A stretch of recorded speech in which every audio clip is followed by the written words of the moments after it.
First clip here trying to sell you on this build. Notice how we're 12 levels down. I'm level 64. The boss is level 76. So here we go. Normal amounts of damage. We do about 24k with double swing, but then we do death blow here. 772k crit at level 64. Pretty nutty damage. So of course death blow does good against bosses, but how does it do against elites? That's usually where they struggle against. Keep in mind, we are 63.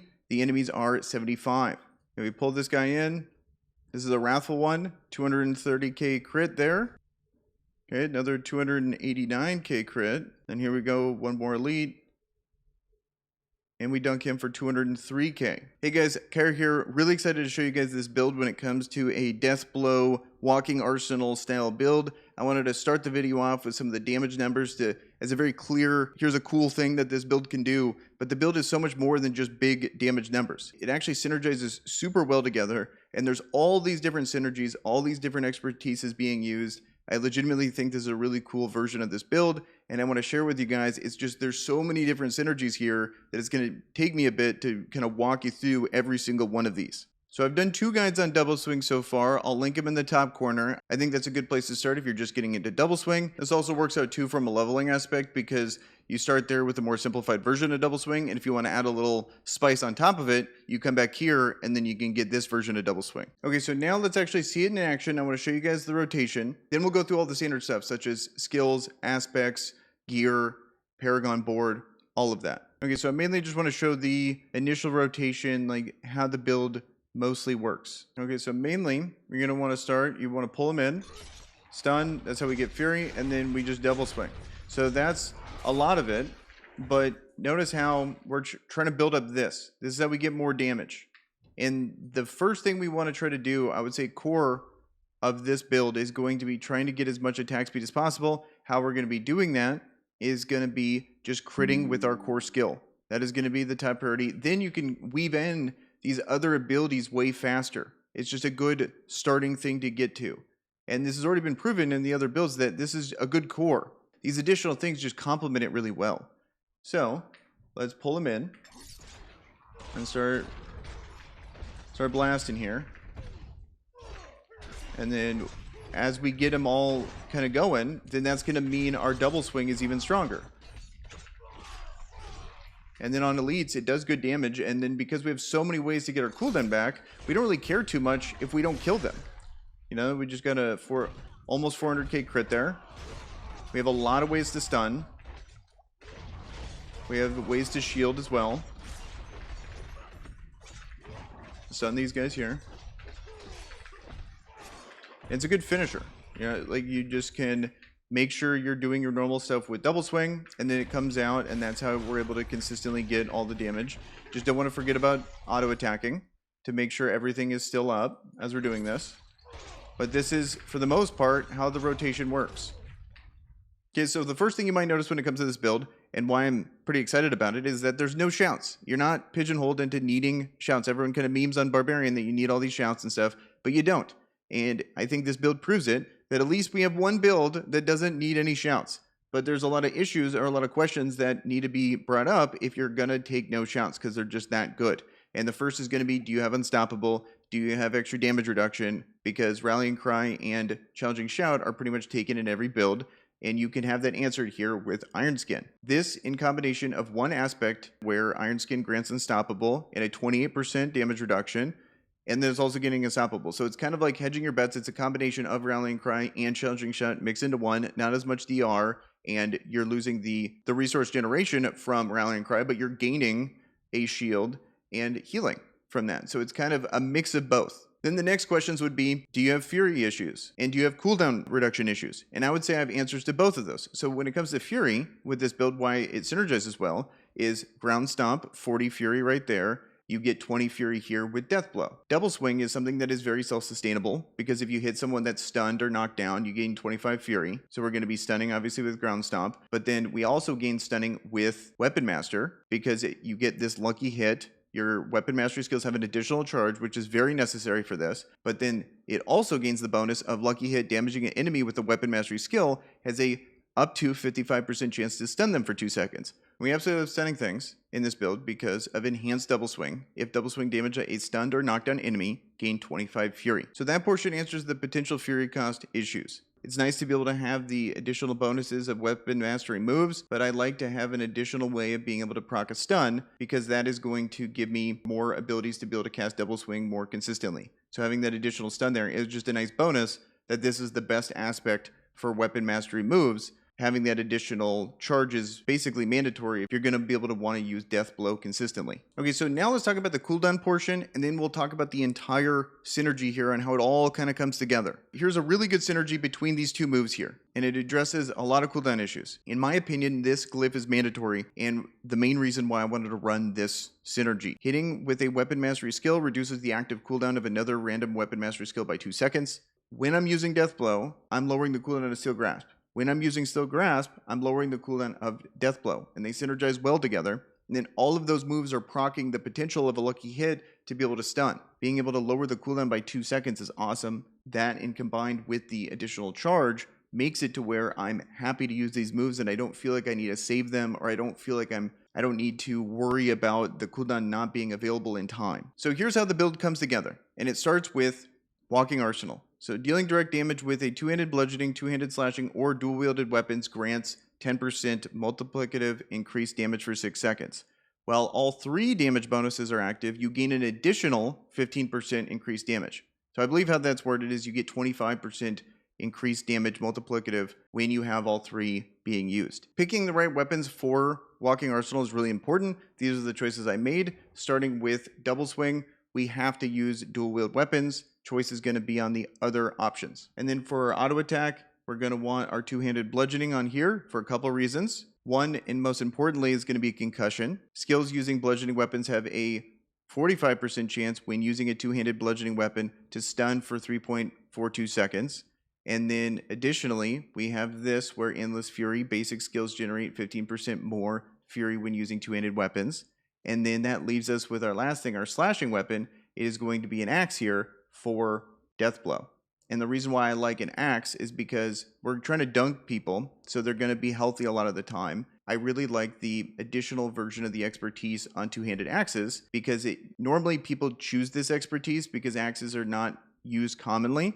But since we're actually using the damage portion of the axe, we get this extra portion of increased crit strike chance against vulnerable enemies, whereas they're going to be guaranteed vulnerable because of double swing. So that is why we're going to be able to take advantage of a different expertise. And we also get the good portion of the two-handed axe expertise here, because you get the extra crit strike chance. It's going to make the build feel smoother.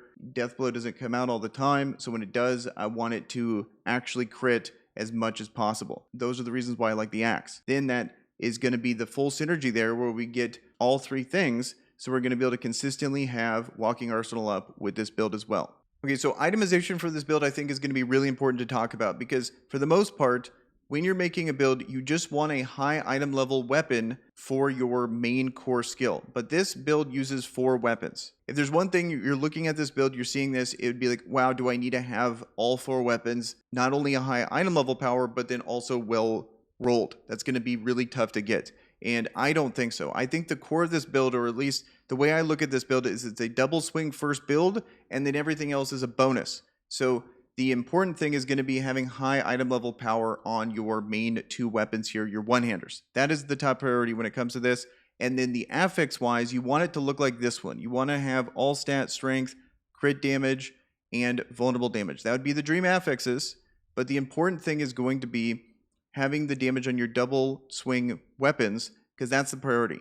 It's a nice bonus. Yes, I have a 772 here and a 778 on the axe that are decently rolled. They could be better, but the top priority is going to be these. And notice how these affixes are not great. Ideally, they would have the all stat and the vulnerable damage if they could. This one's really bad. It has like ultimate skill damage, injured, strength, and crowd controlled enemies, but it is an 806. So in the beginning, this is just too big of an upgrade to pass up on, and then eventually I'll probably roll this one and then do a little better there, but this is going to be what I'm looking for here. Next, a couple changes versus normal builds would be mainly the headpiece. The headpiece, normally, the things you're looking for, cooldown reduction, armor percentage, and flat health. Those are like the dream stats for this. Crowd control duration, I think, is really good in this build because we're stunning so often, so I really like that. And then 4 ranks of Death Blow, like the amount of difference it makes damage-wise is actually pretty substantial, so I like that.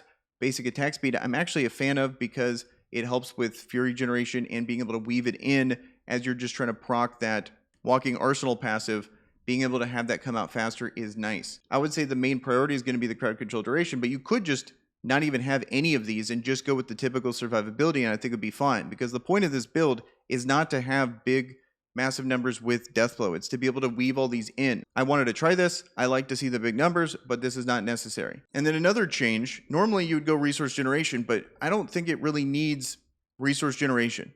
I'm having a totally fine time with Fury. That's never my problem. I like Lucky Hit chance. There's going to be a lot of reasons we'll talk about why Lucky Hit is really good in this build, in my opinion, but Critical Strike chance and Lucky Hit are my two main things. Fortified Generation is something I'm trying on this because I think right now I don't have any ways to gain Fortify. It's probably going to take an aspect. I'm debating on, do I use one aspect or do I use a thing like Warburger in the Paragon board? Not sure yet. Haven't got there, but I think Fortified Generation could be actually pretty clutch because we don't need those things. You could also just go more damage. Talking like vulnerable damage would be a pretty big thing here as well. But I think the top priority is going to be Critical Strike, Lucky Hit, Vulnerable, and Critical Strike damage. And then you could go Resource Generation. It might make the build feel smoother. Not sure. Haven't even rolled a single Resource Generation ring yet so far this season. And so that makes up most of the major differences when it comes to this build.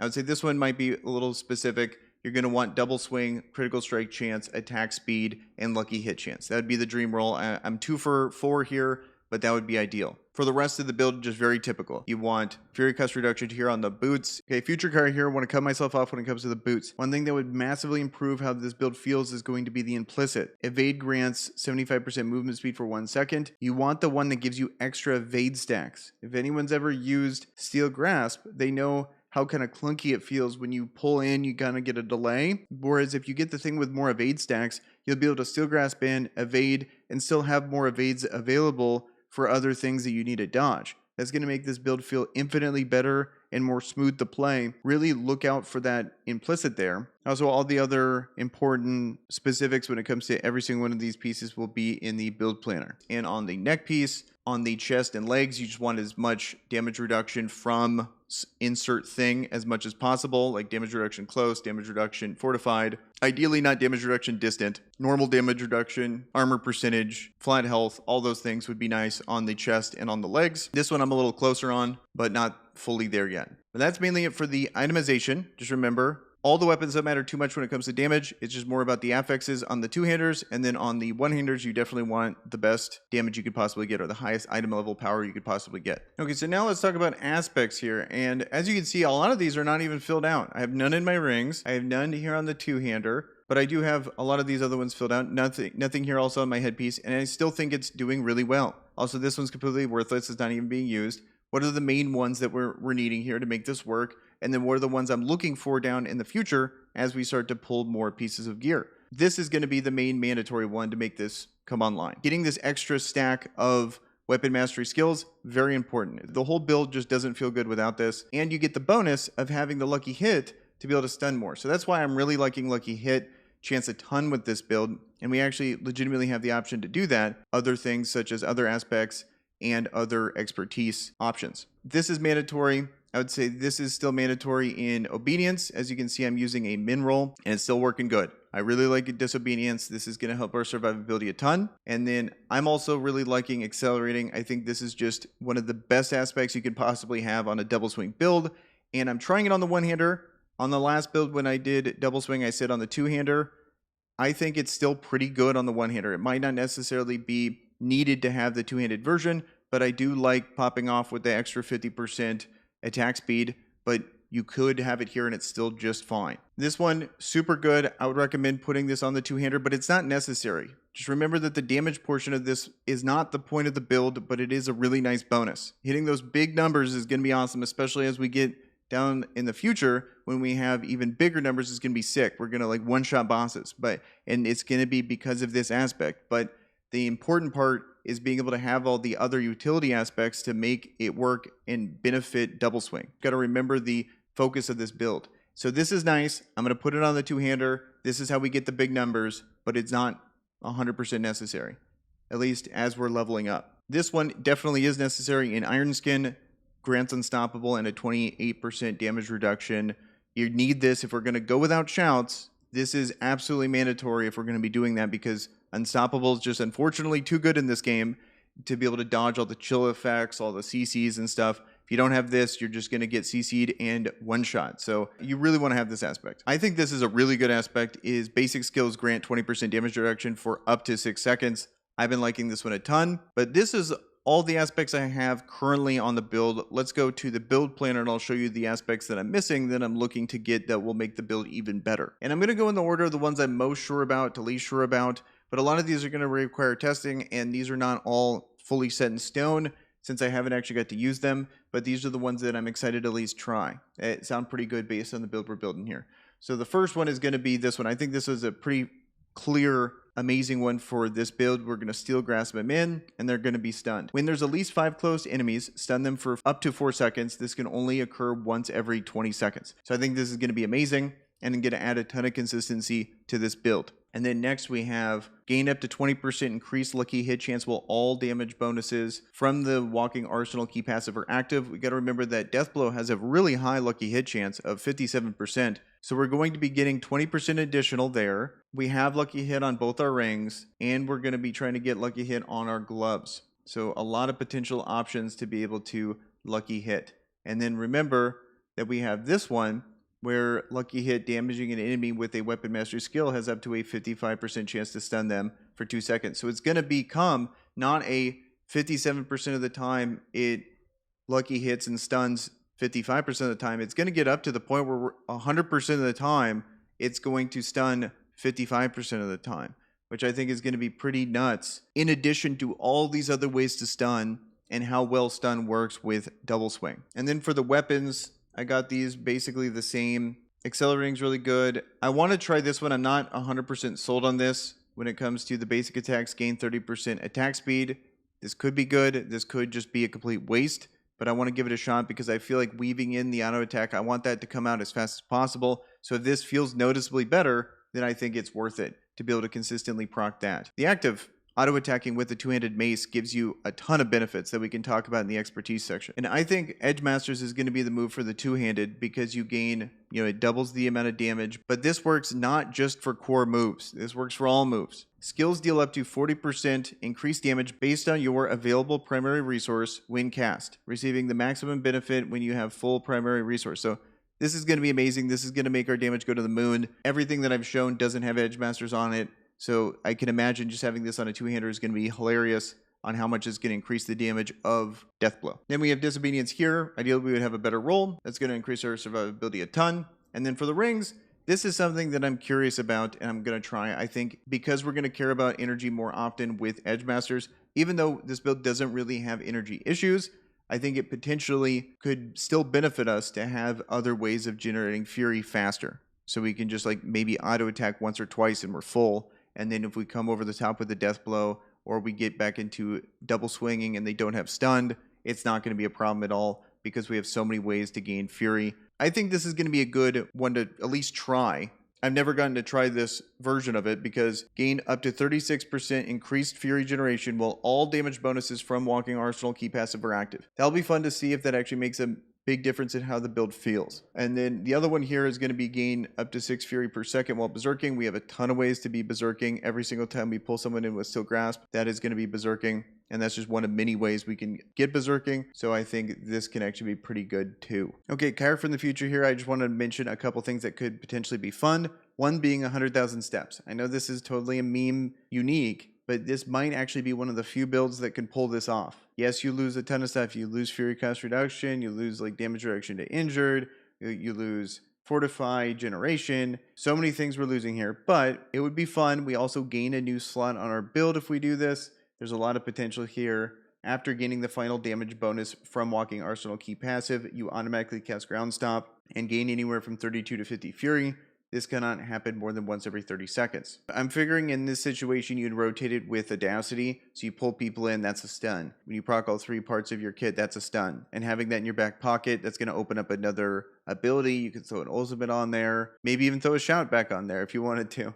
But that would be a potential option here that I thought was kind of interesting. And then basically, I want to try everything that has when swapping weapons gain X thing. Some of them could be bad, but I want to see just how impactful it is in a build that legitimately swaps weapons a ton, how good the aspects are when we're doing that. If it's worth it, if it's not, things to consider. I haven't pulled them yet, but I'm totally going to try every single one of them when I finally pull them. Okay, let's talk about the skill tree. In here, there's definitely some room for changes, and I would love to hear you guys' thoughts on what we can end up changing, but I'll talk about the stuff that I tested and some of the other ideas that I had that I haven't got a chance to look into so far. So when it comes to the auto attack, I'm basically pretty sold on just two options because we need to have a bludgeoning weapon as our auto attack. And the reason is because we're stuck with double swing, death blow, slashing, because I want to be able to apply concussion down here on the auto attack. It helps us stagger bosses. That is the main reason why I'm sticking myself to having an auto attack with two-handed bludgeoning. Maybe I just won't care about that. Maybe we'll do so much damage that it's like, who cares? We're just going to one-shot the boss anyway, so who cares about stagger? That is what I've been testing so far, and that is why I like this. Bash could have an option, but if we're just going to go the other direction where we make the two-handed bludgeoning weapon our death blow, we could even go Flay. The one we cannot go absolutely is Frenzy, because that's dual wield, and that's all it can be, and we're stuck with dual wield here on the double swing. Next, we come down here, double swing. This is obvious. Violent double swing. This is one of the best talents in the entire game. We need both of these. In this Fury, I've been liking this. This is something that I'm not 100% sold on, but seems to be a good option. Basic skills generate 15% more Fury when using two-handed weapons. Absolutely need Iron Skin and Ground Stomp. Really important parts of the build. This is something that I've thought about removing because we have so many ways to stun, and especially if we get some of the other aspects down the line, like the one where we pull in and they stun automatically. I still think it's really good because it helps with stagger and it also gives us a ton of fury. So even in those situations, I really don't think Ground Stomp's going to get replaced. Iron Skin is obviously mandatory because we're not going Challenging Shout and we're not going Rallying Cry, so we need to have the Unstoppable and the DR, and that is why we got Iron Skin. Definitely want to take the Enhanced Iron Skin plus the Tactical Iron Skin to be able to get the healing of the berry's original amount of life per second. I think that is just significantly better than the fortified version of this. Then we come down here, basically nothing in the brawl skill portion of this tree. I do like going down to, you get the 3% damage reduction while berserking, and then also the fury generation while berserking. We're going to be berserking a ton in this build, so I think it's totally worth it. I keep mentioning that you don't necessarily need the damage with death blow, but when you do look at the difference in the percentage when you per point, I think it's pretty good to have it, like 12% damage each point. I think it's pretty worth, but at the same time, if you're going to prioritize something else or if you don't have that ability, it's not the end of the world. It's not going to make or break the build. It's just a really nice bonus. Obviously, you're going to be getting the enhanced death blow, but I like the fury choice over the berserking choice because we're going to come down here to Steel Grasp and we're getting guaranteed vulnerable and we're getting guaranteed berserking. So it would be redundant there. Pit Fighter and No Mercy, I think, is the move. I mean, you could do something here in Slaying Strike. I think the one that would be really dumb is Exposed Vulnerability. It just completely is pointless because we get the guaranteed vulnerable on Steel Grasp and we're getting guaranteed vulnerable on Double Swing. We come down here, we take a ton of points in the ultimate skill tree section. There's so many good things here. Best one is going to be Concussion. Lucky Hit, skills using bludgeoning weapons have a 30% chance to stun enemies for 3.42 seconds or up to 45% chance when using a two-handed bludgeoning weapon. That's why it's so good with our two-handed bludgeoning as our auto attack, because it's going to help us be able to activate this on just normal enemies, but also on bosses for stagger. That's why I wanted to prioritize that. And then we get extra damage on stunned and vulnerable, which they basically are at all times. And then because we're now using two-handed weapons, we can go into heavy-handed and get the increased critical strike damage. Down here, I really like that each time you swap weapons, you gain 6 fury. That has been helping a ton. I like the extra health because we are a little weaker than normal. We don't have the big DR and challenging shout that we do with Iron Skin. So having a little bit extra healing is probably pretty nice. It's hard to quantify just how much this is impacting. And then the 9% attack speed on one-handed weapons. I think that is going to help us with double swing. Faster double swing, the faster chances we have of proccing accelerating, which is also faster chances of proccing other stuns. So very important there because concussion is just so good. One last thing I want to highlight is Iron Skin, 14-second cooldown. Challenging Shout, 25-second cooldown. Yes, we're only getting a 28% DR versus 40. Yes, you know, obviously when you're going shouts, you're going to be able to reduce the cooldowns with like Marshall and all that stuff. But as a base move, I like this move a lot because 10-second difference or 11-second difference is really nice to have when we're not prioritizing cooldown reduction in our build. And one thing about this build that I really wish we could have done is Iron Maelstrom. I really hope in the future they add we always get an ultimate and it doesn't impact our bar. We just have another thing that is just an ultimate thing, because I just don't have room for it. I really think every single part of this kit is necessary. And if I had one more slot, I would have gone Iron Maelstrom, but it's just not worth it. It would be a lot more fun in our builds if we can get a guaranteed ultimate, and I would have chosen this, but unfortunately can't. There's just no room. Expertise deserves its own section here because there's so many different ones we're activating here. We've already talked about Lucky Hit and all the different ways we can activate it. So that is why I'm going the Pole Harm Expertise. Getting the extra Lucky Hit chance I think is going to be really good for this particular build, especially when we get all of the other aspects online to give us as many options as we possibly can get when it comes to stuns in this build. So I think Lucky Hit is going to be the move.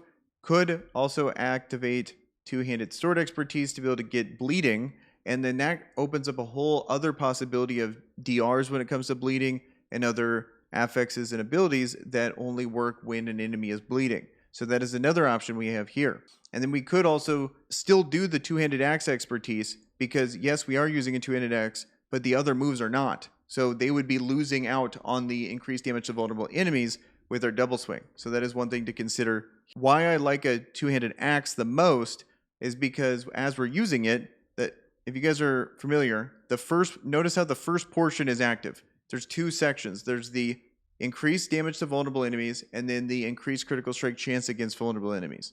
When you have it as an expertise, only the top portion is being used. So when I'm using an axe, I actually get that 10% increased critical strike chance. So that means Deathblow is way more consistently able to crit when I'm dropping it with an axe. So that is why I like it so much as the actual main weapon.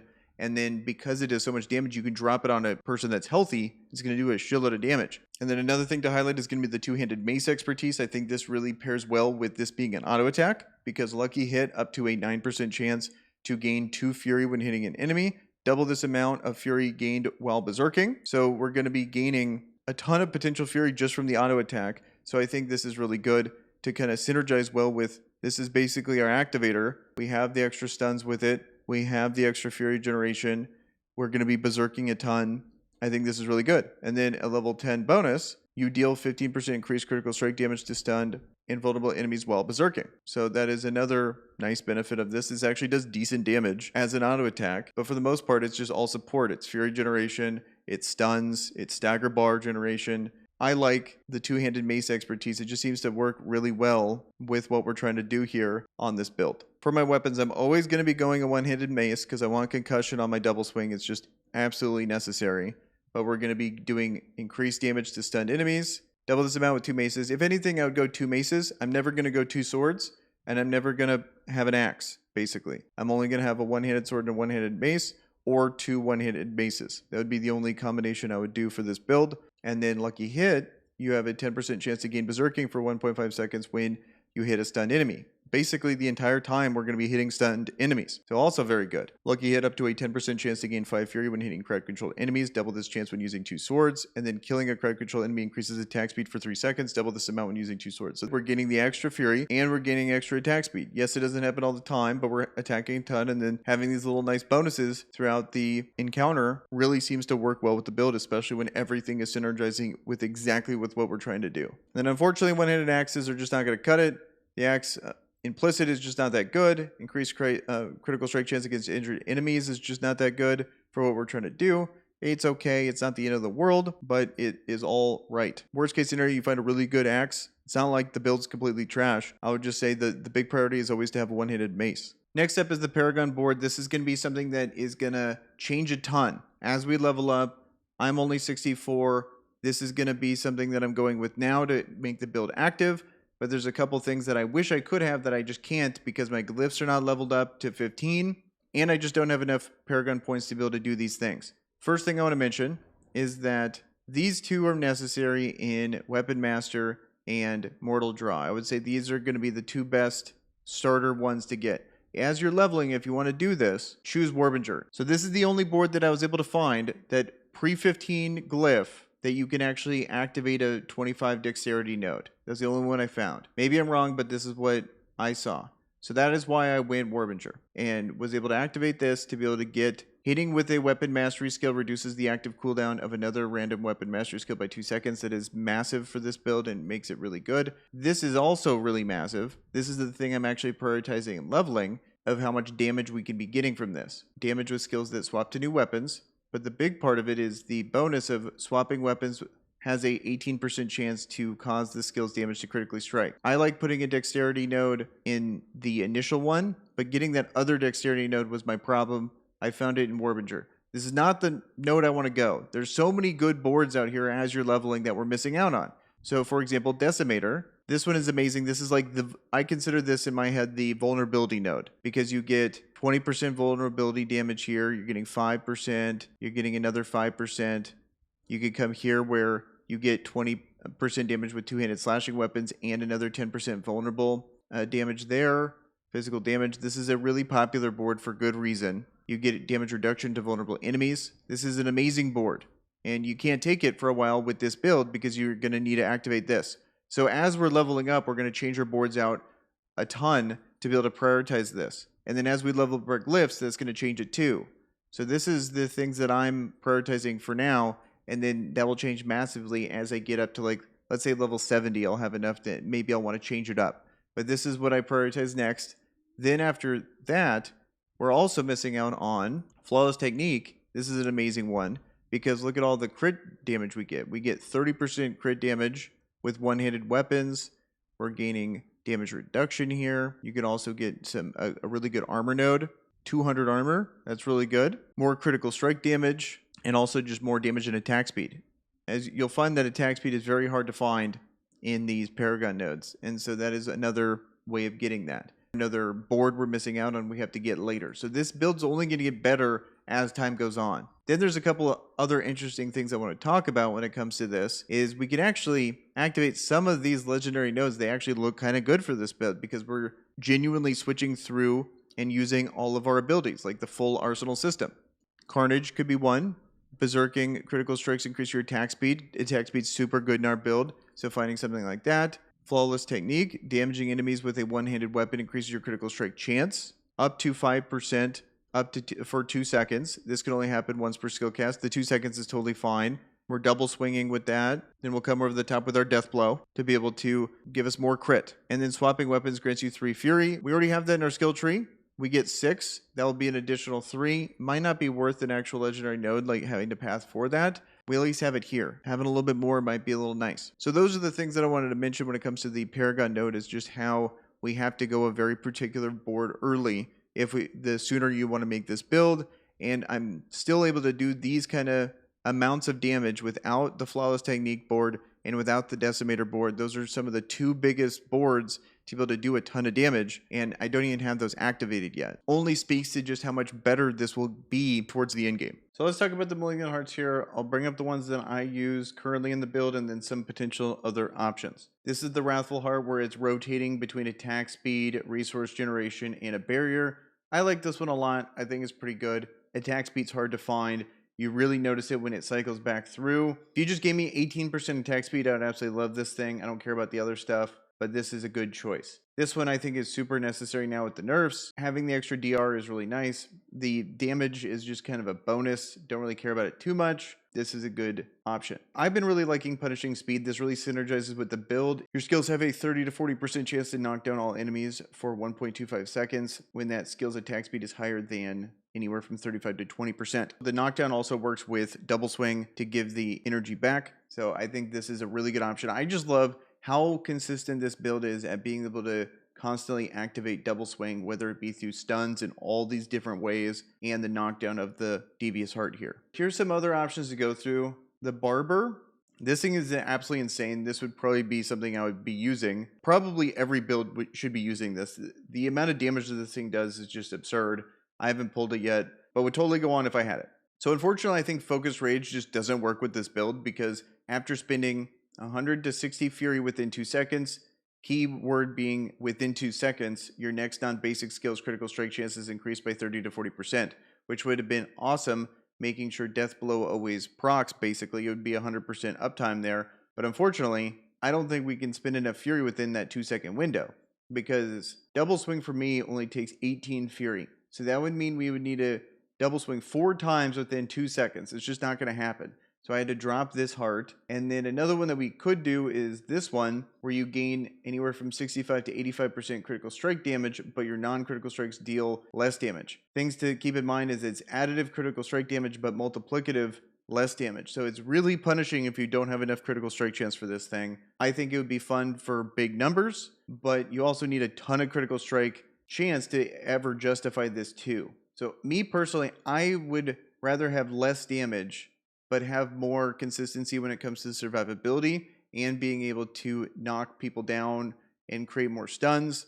And then the extra attack speed we're getting. I prefer all of those things instead of just seeing big numbers. But feel free to give this a shot, because that is a lot of critical strike damage we are leaving on the table. And then Dark Dance every 5 seconds while above 60% life. Core skills cost life instead of primary resource.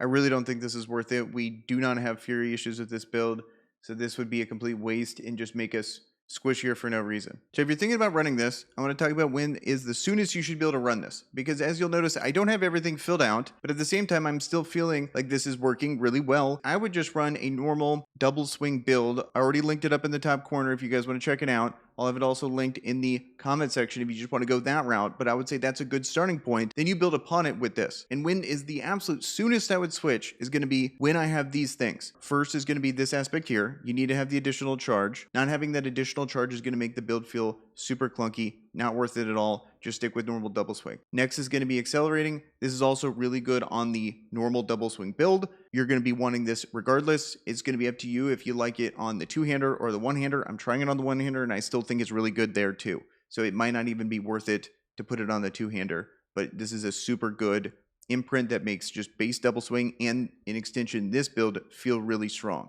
You might think you need this one to get the extra increased damage. I think this is a nice bonus, but the build is good as a support for double swing anyway, even without any insane damage from Death Blow. So this is a nice bonus, but not necessary to make the build function. Lastly, for aspects, I would say you're really going to need this one here. It gives Iron Skin Unstoppable, and the 28% damage reduction is just too good to pass up. Next, that leads to the Paragon board. This is going to be the absolute soonest you can run this build. It's going to be, you need to have 2 pages of the Paragon board, and you need these 2 glyphs, 1 in Weapon Master, 2 in Mortal Draw. And they don't need to be level 15. You can activate them even before then, and how you do that, you absolutely need to have Warbinger as your second board. That's the only board that can activate a 25 dexterity node that is not level 15. Once you can get there, then you can actually run this build. That would be my bare minimum. Those aspects, these 2 pages of the Paragon board, then you can go from there. All right, guys, well, that was a long one. If you made it all the way to the end, I appreciate you guys watching. Hopefully it was helpful. Hope you guys get to try the build out as soon as possible. But I do stream every Sunday, Monday, and Tuesday, so sometimes it's just easier to ask me directly if you guys have any questions. Figured that'd be the best place to do that. The link will be down in the description below, as well as the build planner. You guys can check that out there. So that's the end of the video. Again, thanks for watching if you made it this far. And with that, guys, I'm out of here. Peace.